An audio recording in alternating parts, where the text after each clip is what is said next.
Welcome back to the NewsCycle. I'm Maya Davis. I'm Dr. Bryce Geigle, proud principal of the Blue Devils. Okay, thank you so much for coming in today and for your time. Today's episode is going to be focusing on campus security, especially with picnic day coming up. So to start us off, what security measures do we currently have in place that students may not be aware of? Yeah, great question, Maya. And the first thing that comes to mind is that our top priority, or at least my job, is that we prioritize student and staff safety above all, so that way we can have enriching teaching and learning happening across campus, right? And so, and all of us have experienced our safety days, right? In the fall and the spring, and with that comes our protocols. Right, so whether it's our evacuation drill, which we had earlier this week, yes, and staff or student down drill, and then we have our shelter in place and our lockdown protocols as well. So those really can be applied to not only campus operations during the instructional day, but then also extracurriculars that happen after school or even on weekends, right? And that's why it's important for us to practice those protocols throughout the year. I think that is very important because it's not just important during school hours, but also off of school hours. So that leads me to my next question. If there was an emergency situation, how would you respond and how should students respond?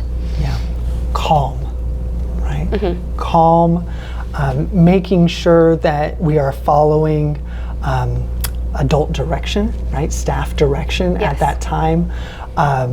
Administration, when a protocol is activated, we have a GroupMe channel with our entire staff and district office.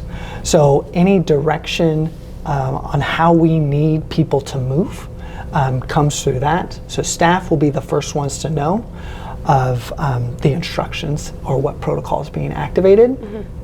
And I think addition to that, we just want people to be in a safe place, right? And seek safety.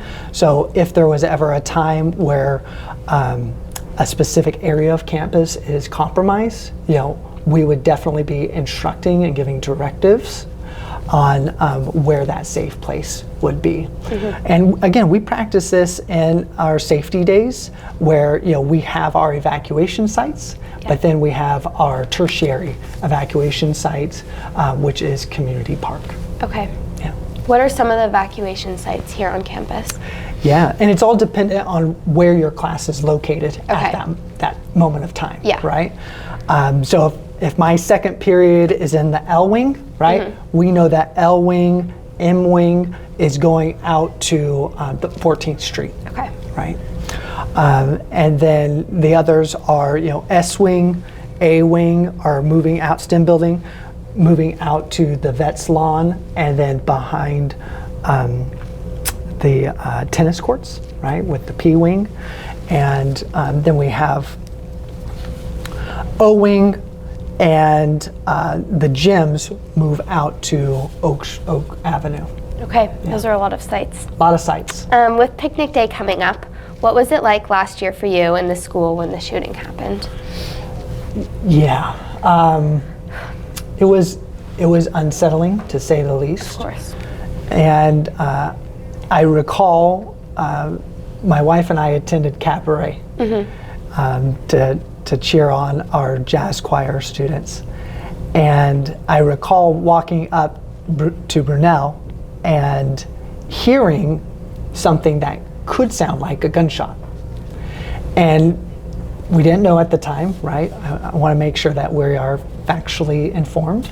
And we didn't know at the time, so we entered Brunel, and shortly after that had to place Brunel and thus the campus on lockdown, especially after learning that we had robotic students on campus as well. And so I think again, leadership shifts in those moments, right? You will see leaders become more directive because we need people to move in certain ways when we're talking about firearms being on a campus. Yeah. Right, on a school campus or near a school campus. Mm-hmm. Yeah. Okay, so you just talked about that a little bit, but can you talk more on how security changed immediately after the incident?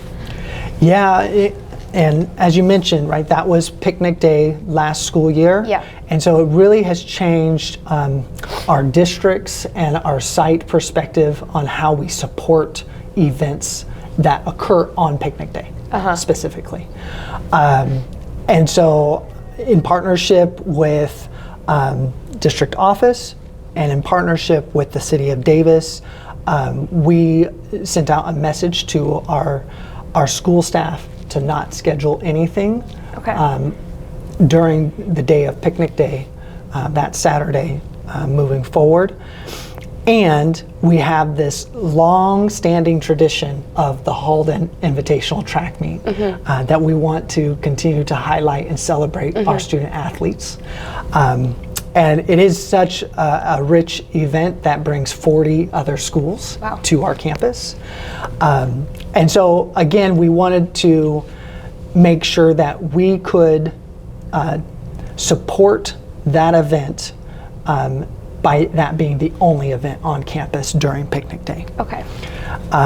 And with communication with the city of Davis, after meetings with Davis PD and being in consult with how they would like us to move as school administrators, we've decided to increase staff and increase administrative support on that day, including Davis PD being on campus or nearby to support.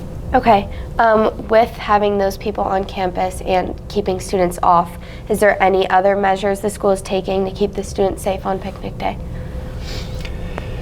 Yeah, and it's with those measures, increased staff and general awareness. Yeah. And really, the Halden Invite is our only event for that day.